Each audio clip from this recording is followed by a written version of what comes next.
Сарыағаш аудандық полиция бөлімінің бастығы, полиция подполковнигі Бейсебаев Бейсенғали Елікбайұлы. Мынау қазіргі таңда аудан көлемінде күнделікті жүргізіліп жатқан қоғамдық тәртіпті қамтамасыз ету мақсатында күнделікті мынау рейдтік шаралары жүргізіліп отыр. Жібек жолы кеден көше бойындағы заңсыз қойылған автокөліктер өзіңіз қазір көріп, өзіңіз де куә болып жатырсыз.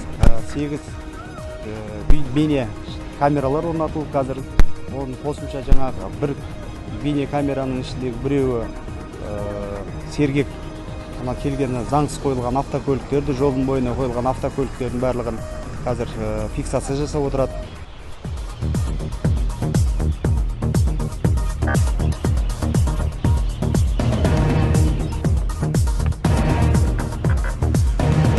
Мен Сарыағаш аудандық полиция бөлімінің бастығы, полиция подполковнигі Бейсебаев Бейсенғали Елікбайұлы.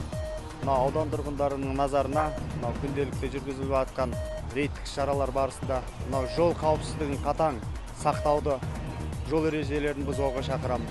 Қазіргі таңда өздеріңіз біліп жатырсыздар, жол көлік оқиғасының салдарынан неше түрлі жол көлік оқиғаларына тап болып жатырмыз. Қазіргі таңда күнделікті аудан көлемінде жол саласы бойынша рейдтік шаралар жүргізіліп жатыр.